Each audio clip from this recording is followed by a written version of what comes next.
корисніше було б дівчину тобі замість того, щоб отут оце робити, іти сітки плести, наприклад, маскувальні. Рятує те, що я людина релігійна, я специфічно релігійна. Ми не можемо мірятися травматичними досвідами, але ми мусимо розуміти, що вони такі є різні. Вийти людині з оцих пограничних станів, цієї образи, власне, страшної травмованості і всіх цих страшних речей без любові нереально. Ти не вийдеш. Ненависть допомагає, але ненависть потім тебе і нищить зсередини. Якщо ми подивимося на всю цю любов Господню на протязі століть, то, Боже, чого там тільки, якого звірства Це там любов як тільки... щоденна робота. Фактично. Це любов як щоденна робота, так. Друзі, всім привіт! Це Радіо Хартія, це програма «Кругова оборона». Мене звати Сергій Жаданий. У нас сьогодні буде розмова, і розмова, не просто розмова, а, я сподіваюся, розмова з глибоким контекстом. Ми знаходимося в стінах мистецького арсеналу. Арсеналу, до речі, величезна подяка.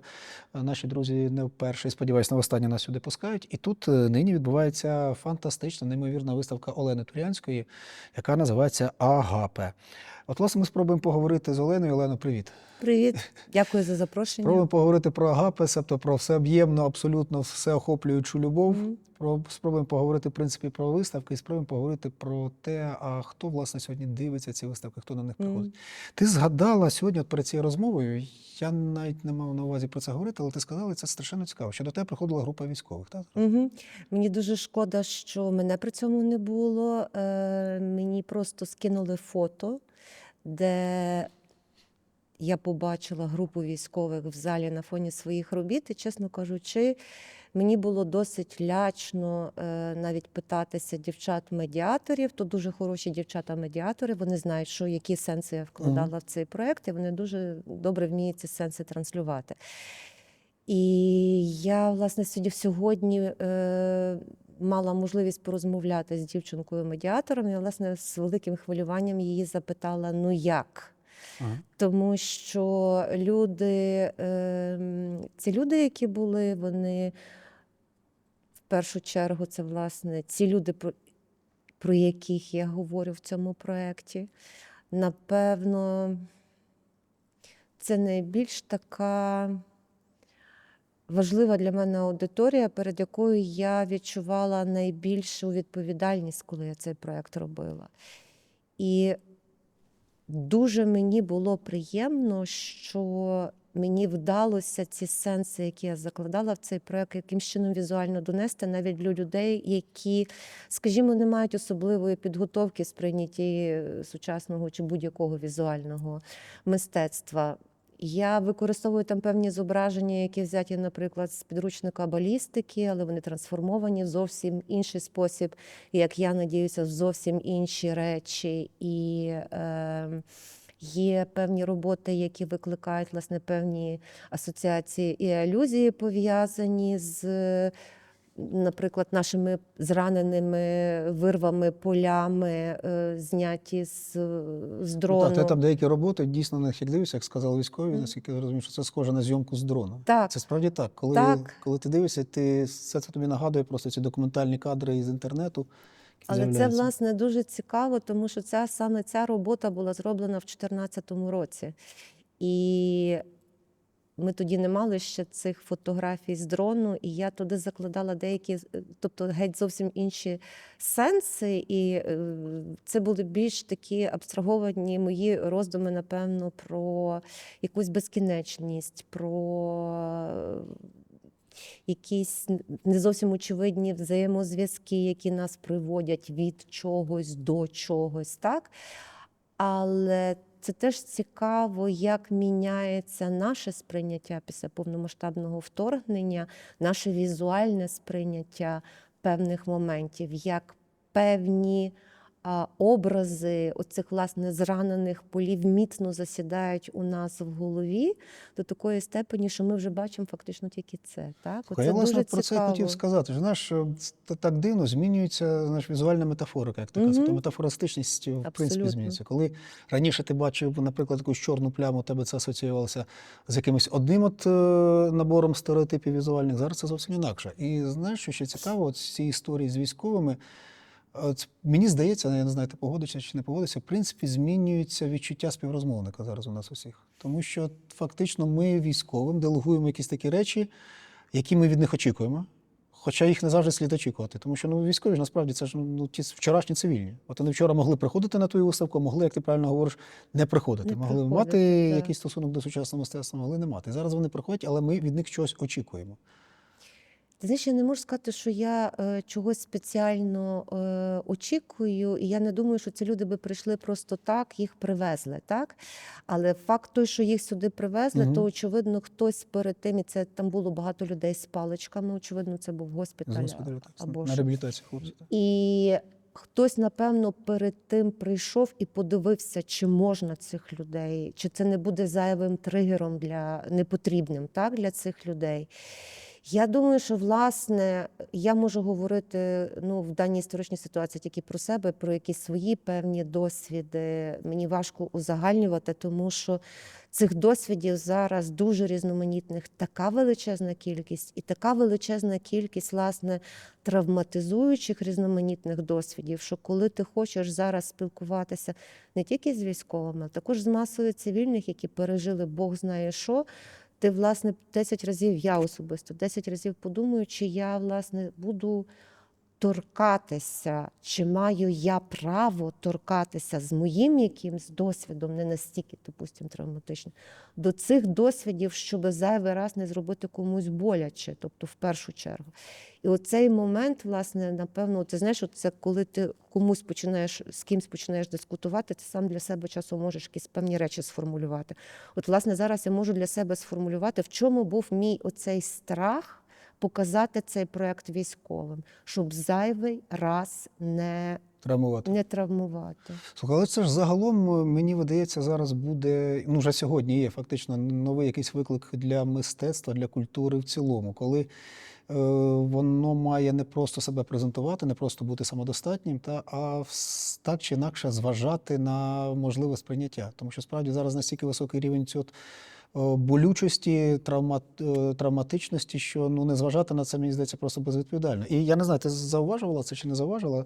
Багато хто із письменників, фотографів, художників, режисерів зараз намагається якось швидко реагувати на те, що відбувається, відповідно, просто намагаються робити такий зліпок часу, зліпок реальності. І дуже часто воно не резонує в того, хто сприймає, тому що воно програє реальності. Зліпок програє оригіналу, відповідно, це занадто болюче. Натомість, коли приходиш в твою виставку, вона настільки дійсно метафорична, настільки образна, що ти там можеш для себе виробити якийсь свій погляд. Власне, ти бачиш таку от небезпеку в мистецтві, яке зараз формується? Знаєш, я думаю, тут питання більше навіть тобто, якщо я можу свою суб'єктивну точку зору, більше в етичній площині. Так? Ми вертаємося до певних етичних понять і якщо ми просто робимо зліпок часу, то ми справді конкуруємо з реальністю. А реальність у нас така, з якою конкурувати, це просто Безнадійна справа. Це нереально, це неможливо. І якщо немає якоїсь відчутної емпатійної складової, або немає якихось особливих, тобто якщо не відчутно певних якихось етичної структури, для чого ми це робимо, так? То це й не дуже промовляє вже, тому що всі втомлені від цих безконечних кадрів візуально і психологічно. Є оцей момент відторгнення, якоїсь вже оберігання власної психіки від цього овердозу жахливих речей, які у нас стали, на жаль, нашим Нашу реальність. Заради вашої безпеки просимо залишити приміщення та пройти в укриття мистецького арсеналу. Друзі, поки ми говорили, були сигнали повітряної тривоги, зараз вони скінчилися, і ми продовжуємо нашу розмову з Оленою Турянською про її виставку «Агапе». Але, Олена, знаєш, мені здається, що це страшенно Як би правильно сказати, символічно, дуже показово те, що от зараз мистецтво, культура ну, фактично існує, твориться і функціонує в межах повітряної тривоги, в межах, в принципі, високої тривожності і загроженості.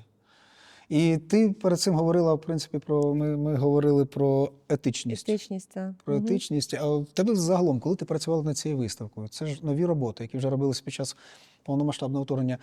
А не було цих таких сумнівів стосовно, знаєш, як говорив Адорно, доречності поезії після Аушвіцу?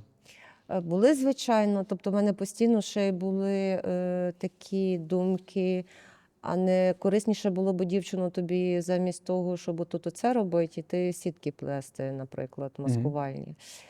Але ти знаєш, в мене були, тобто є оці всі і відчуття, і комплекс провини вцілілого, тобто це все дуже знайомі речі. Але в мене було якесь таке відчуття, напевно, знаєш, як обов'язку, що я просто повинна це зробити. І потім я зрозуміла також, що цей проєкт для мене став до певної степені, знаєш, от як в літаках, коли ти мусиш спочатку одягнути кисневу маску на себе, а потім вже на когось іншого, якщо ти хочеш комусь допомогти. От для мене цей проєкт, власне, був тою кисневою маскою, який мені дав можливість віднайти знову якісь перше себе, позбирати докупи себе, віднайти себе. І тоді вже я вже нічого не могла з собою зробити. Мене понесло, і це знову ж таки абсолютно інший досвід для мене. Але оскільки цих нових і інших досвідів зараз відбувається, я так думаю, зі всіма нами дуже багато, і це постійно відбувається, то я просто відпустила цю ситуацію, і, власне, оце переконання, що я просто фізично, мені необхідно це зробити. І воно мене і тримало весь цей час. А з повітряними тривогами, то оця робота в залі сни, шита з цих полотен на матрацників, Так. я її, власне, шила під час повітряних тривог по ночах в ванні. Так що, і це була дуже хороша медитативна практика. Взагалі це цікаво, тому що в таких ситуаціях віднаходиш собі якісь абсолютно архаїчні речі піднімаються на поверхню. І оця потреба оцього шиття, от в ці моменти, коли над будинком летить і будинок відчуває Вібрацію, проліт цього свинства і все решта. І воно якось робиться з одної сторони медитативною практикою, яка дозволяє тобі якось витишитися. З другої сторони, це якийсь просто процес, який тобі дозволяє цей страх і негатив трансформувати в якусь зовсім іншу субстанцію. І це був теж неймовірно цікавий досвід для мене, тому що я, власне, вкладала в той момент в то життя. Але, власне, це і був той момент співпережиття певних речей тих людей, до яких я зверталася тим, що я роблю. Якось так. Я знаю, що хочу тут додати, теж тебе трішки більше розпитати. Якщо ми говоримо, знову ж таки, продовжуючи цю тему етичності мистецтва і його присутності в часи війни. Ну, для мене очевидно, що і плести сітки потрібно, і виставки робити потрібно. І що тут, якщо щось зникає, з'являється дисбаланс. І цей дисбаланс ні до чого доброго не призведе. Але, знову ж таки, ти згадала цей комплекс того, хто вцілів, комплекс провини, який, ну, я думаю, він нині народжується в суспільстві, він буде лише посилюватися, тому що, справді, зараз страшенно різний досвід у нас всіх. Да? Ця умовна лінія дотичності чи лінія віддаленості від лінії фронту, вона перестає бути метафорою, вона набуває реальності. Так? Реально. І насправді, знаєш, от де тут можна провести межу між цією жертовністю, щедрістю, за рахунок якої ти щось даєш, і, в принципі, початком саморуйнації, коли ти віддаєш все, не лишаєш нічого собі і втрачаєш себе? Ти знаєш, дуже добре питання, але я думаю, що це якраз ті вічні питання, яким людство задається постійно, і відповіді конкретної, однозначної, як у рецепту, так? ми не віднаходимо. Мене в цьому відношенні рятує те, що я людина релігійна. Я специфічно релігійна, але я релігійна, так? І знову ж таки, вертаючись в часі назад, ми бачимо, що ми не одні такі, ми не перші і, на жаль, не На жаль, останні так. в цьому всьому. І люди якось собі давали з цим всім раду, але також дуже різний спосіб. Я не думаю, що ми до кінця можемо самі собі вирішити цю ступінь жертовності чи, допустим, скільки ми можемо віддати, Мгм. так? Нема ваги, якою можна це виміряти. Я думаю, що тут дуже індивідуально це все відбувається, але, скажімо, загальна система координат, що це повинно відбуватися, і як це, тобто, складно, хороше питання. Ну, я думаю, що нам, релігійним людям, в цьому відношенні простіше, тому що ми бачимо. Знаєш, в мене іноді теж складається таке враження про це, і знову ж таки не зовсім знаєш, як говорити, але людям, які мають віру, яка базується на якихось приписах, да? Тобто в церковну віру, Я та їм думаю, все-таки що, простіше. власне, це давало, віра давала свого роду цю, власне, дуже стійку систему етичну, згідно якої все ж таки це якась структура, так? А в структурі завжди легше Абсолютно згоден з знаходити тобою. і Так, рухатися так. в будь-якому напрямку. Є дороговказ, фактично. Так, Це і дорога це зі бу- знаками. Це дорога зі знаками. І була, і є оця структура, яка, власне, тобі показує, що справді це потрібно, і є віра в те, що це потрібно.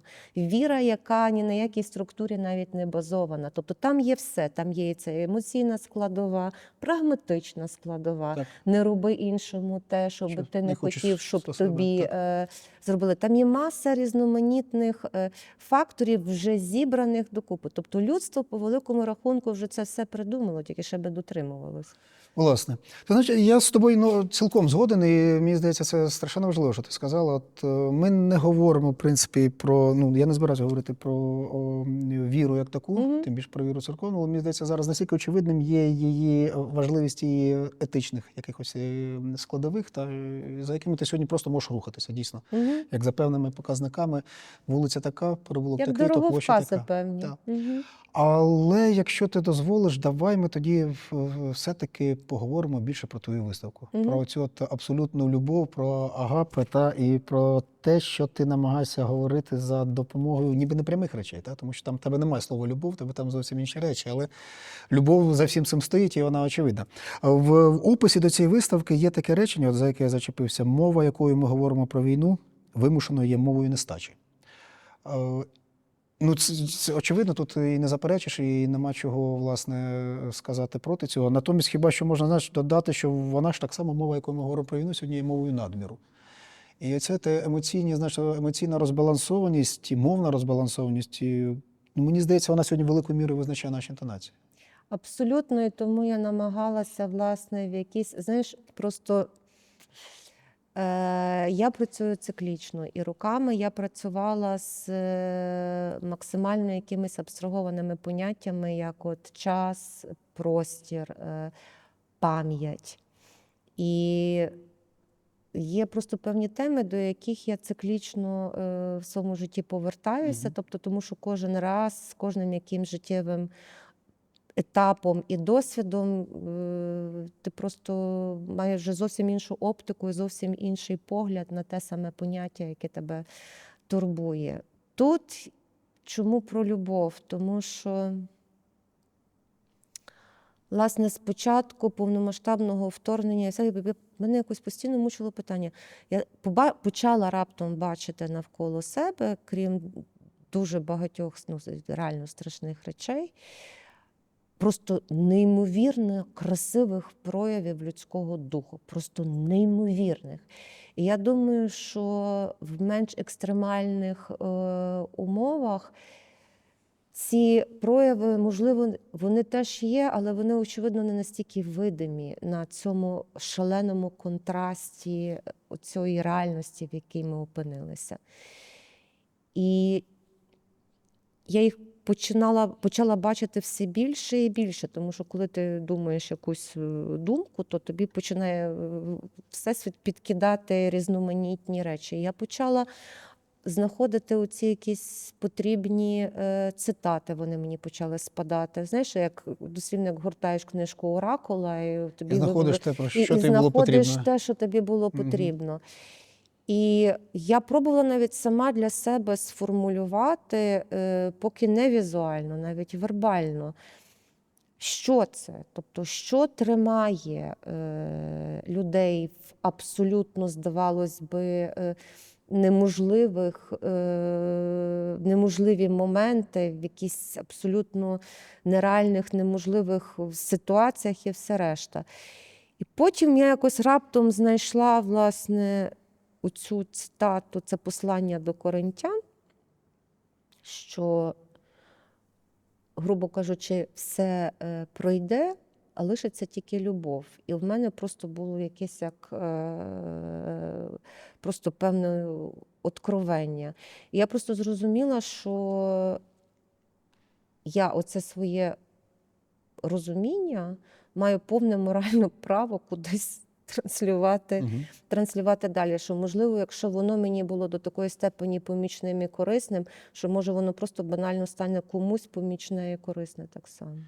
Мене знаєш, що в цьому контексті таке от питання, яке ну, от я від початку, коли дивився на анонси твоєї виставки, коли сьогодні подивився виставку, коли з тобою поговорили, це постійне відчуття того, що наскільки важливо про це говорити, та? Наскільки важливо говорити про любов, але з іншого боку, дивись, яка річ. Сьогодні, коли ми всі настільки травмовані, що більшості людей хочеться говорити про що? Про образу, про несправедливість, про почуття, порушене почуття гідності. Тобто там у нас всіх зараз дуже багато претензій до будь-кого, та, там, до творця, до цього видимого політичного світу. Та, безперечно, так.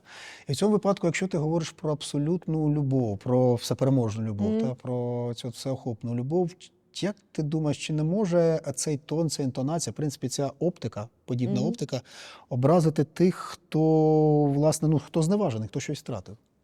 Я думаю, що, знаєш, з одної сторони, звісно, так, може. Але з другої сторони, я думаю, що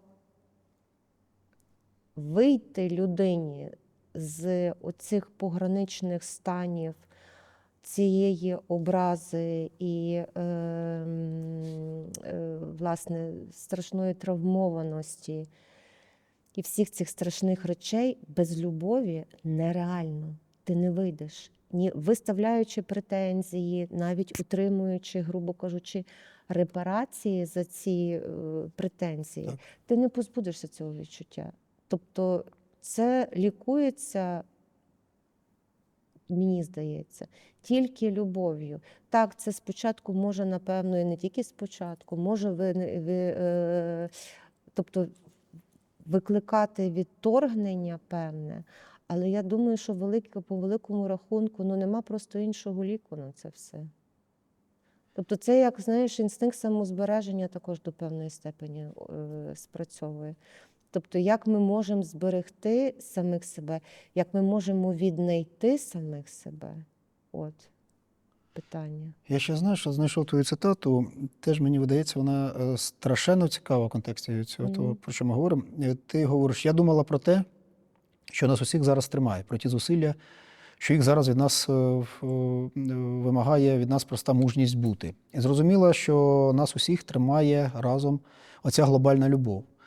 І знову ж таки, дивись, я коли говорю про ці можливі претензії, про можливе відчуття несправедливості, я розумію, що це для когось може бути, знаєш, джерелом сили, джерелом втриматися на якусь коротку дистанцію, на якийсь короткий час. Коли ти закриваєшся, коли ти керуєшся ненавистю як зброєю. І в цьому випадку, коли ми говоримо про любов, коли ми говоримо все-таки про те, що ми знаходимо якусь нову універсальну мову, яка нас тримає разом, тобто ми не говоримо про прощення до ворога, ми не говоримо про якийсь пацифізм, ми говоримо про те, що нам потрібно триматися разом всередині от нашого кола, по цей бік от, власне, цієї лінії розриву. Так?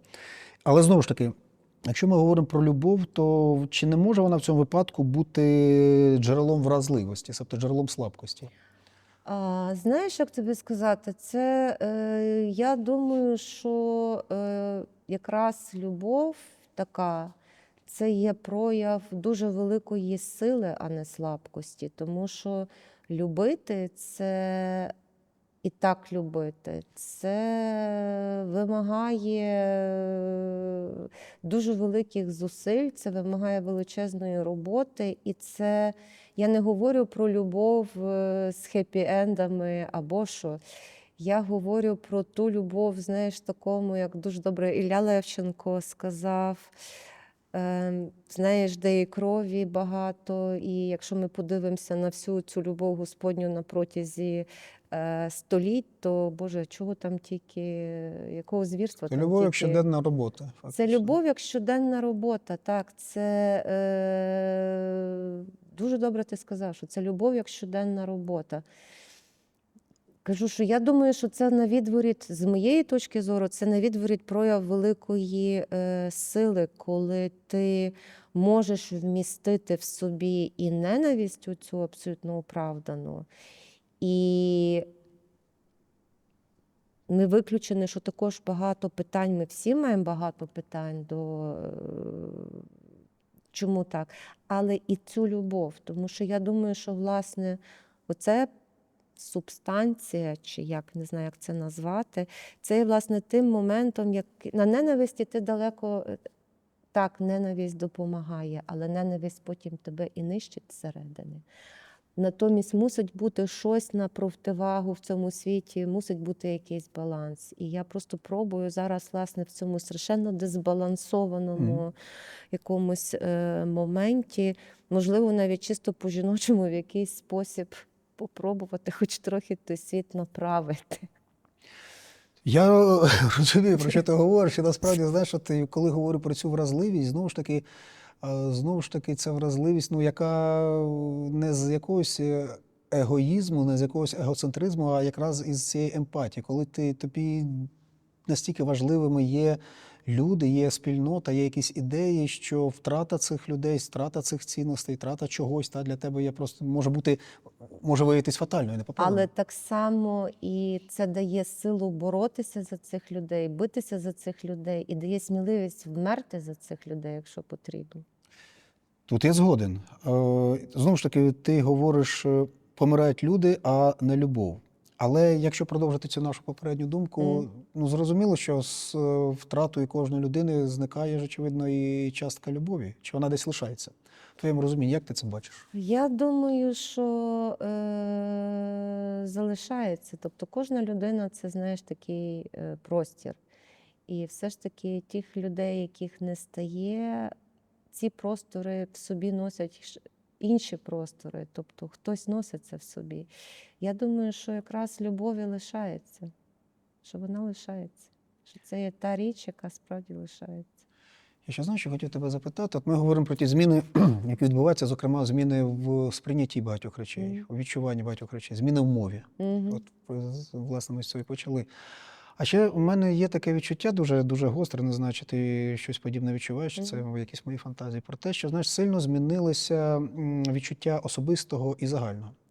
І твоя ж виставка, наскільки я розумію, саме про це, саме про любов, вона ж не зрозуміло, що за кожна любов конкретна, але йдеться про якусь загальну любов. Тобто агапе – це Не персоналізована. І в цьому випадку, знову ж таки, ти відчуваєш, що це зміщення меж, де закінчується твоє, де починається суспільне сьогодні? Я думаю, що ці межі, вони в принципі є рухомі. Але, власне, в таких пограничних ситуаціях, в яких ми зараз знаходимося, вони є дуже рухомі, але це, знову ж таки, дуже часто залежить також від конкретного місця, де ми знаходимося, тому що вони куди менш рухомі є в тилових частинах країни, і куди більш рухомі є в частинах, допустимо, ближче до фронту.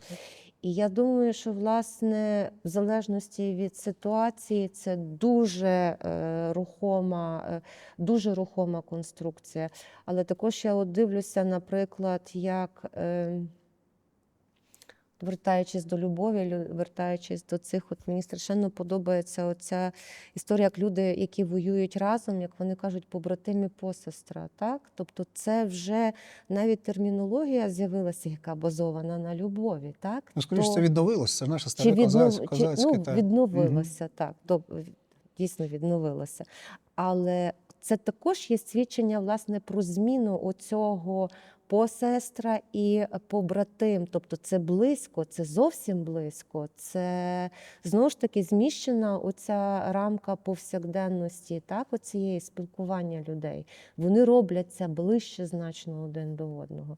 І це, мені видається, так само дуже важливо якось це фіксувати. І, власне, це якими словами це названо, що це робиться геть зовсім близько, бо це родина, це вже сім'я, це вже не просто друг чи подруга, чи хтось. Це вже люди, з якими ти зрісся, і вже інакше вже ти свого життя без цих людей не бачиш. І це, мені видається, теж величезним проявом, власне, любові.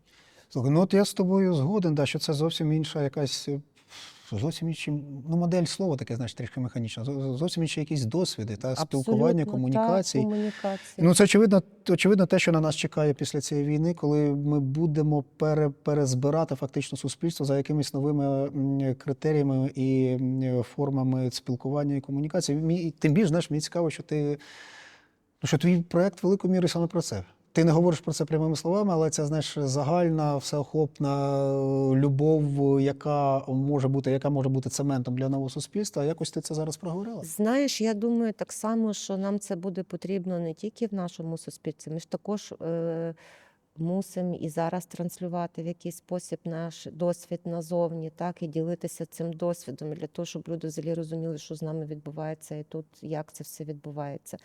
Тобто ми мусимо якось говорити про щось. І ти дуже добре на початку нашої розмови сказав про, власне, зміну метафоричності, так? І, наприклад, я це все більше відчуваю, коли я розмовляю з закордонними колегами, тому що є певний рівень метафори, які ми розуміємо тут один одного з льота і польота. Так? Тобто, так. Натомість будується оце віддалення цього, скажімо так, окреслення понять певних, так, і метафор між нами, наприклад, і людьми на Заході, які цього досвіду не мають. І показати їм, тобто нам дуже тяжко говорити робиться, тому що ми зовсім вже інші сенси закладаємо в певні поняття, і зовсім інші сенси ці люди закладають свої поняття. І тому мені здається, що, власне, апелювати до якихось дуже загальнолюдських моментів, тобто знаходити такі точки і пункти, які будуть зрозумілі, максимально універсальні. Це до біса складно. Але я думаю, що нам це доведеться зробити і всередині, шукати, власне, такі універсальні точки, і всередині країни, в силу страшенно великої все ж таки різниці різноманітних, дуже важких досвідів, але вони є різні, так? Вони всі є травматичні. Ми не можемо мірятися травматичними досвідами, але ми мусимо розуміти, що вони такі є різні, так, де-факто.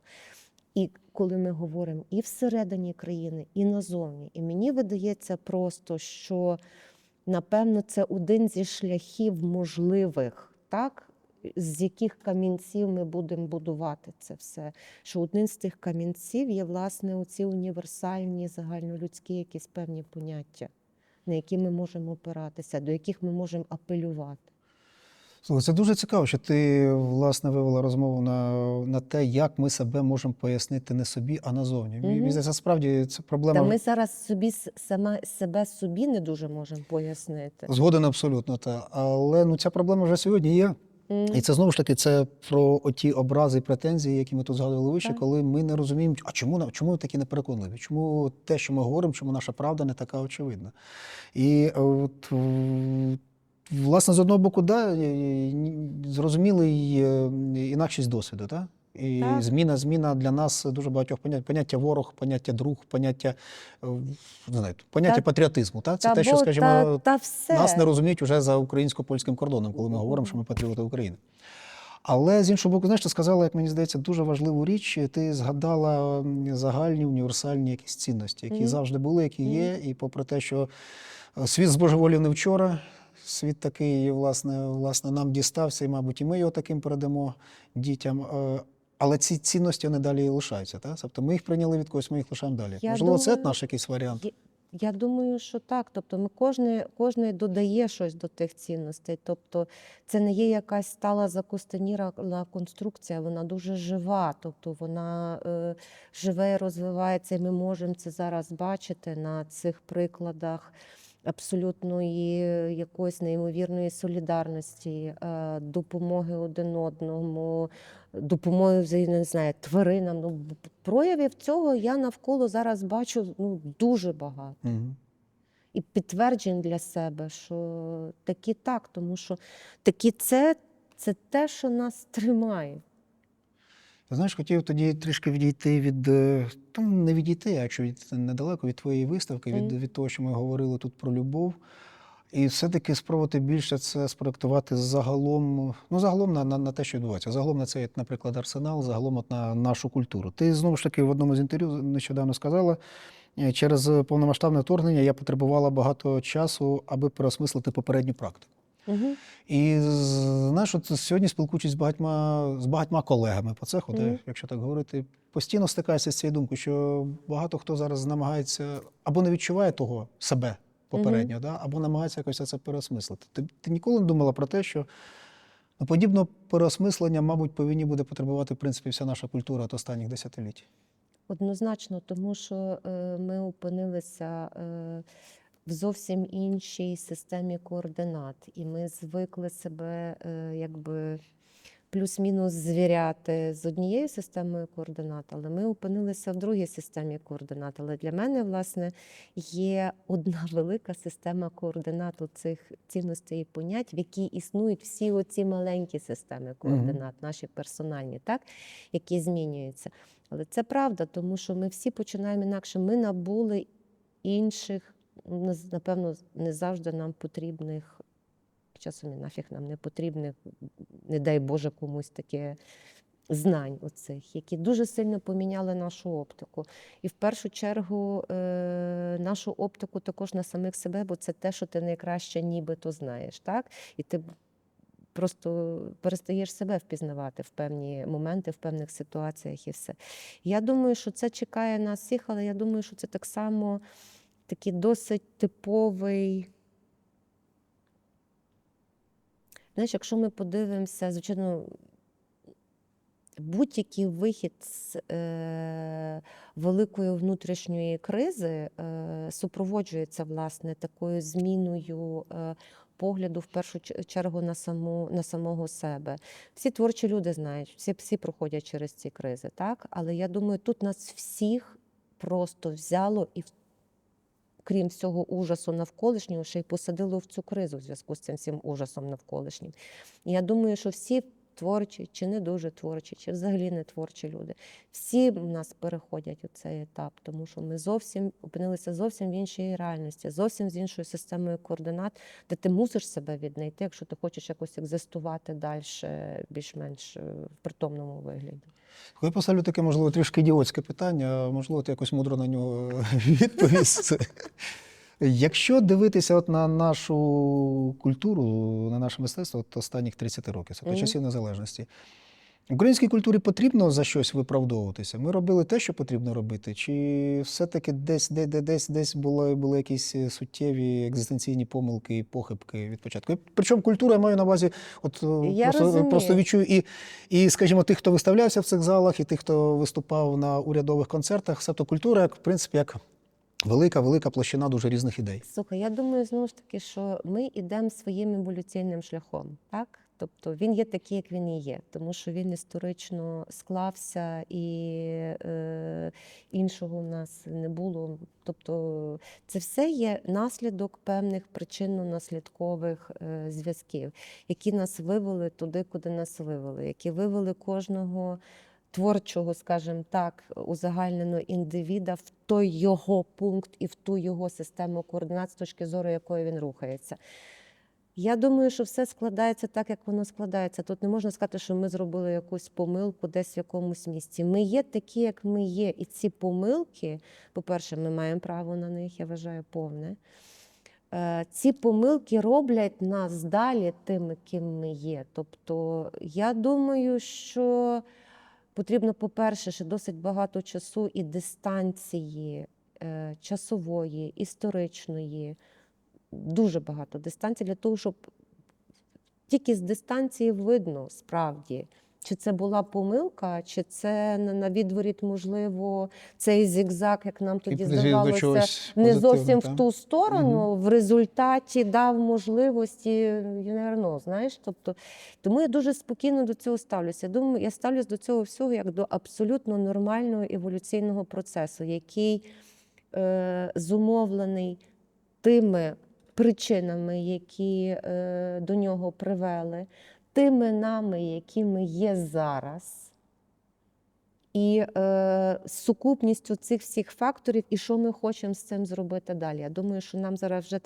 треба ставити, ну, воно і стоїть це питання, і що ми робимо з цим далі, так?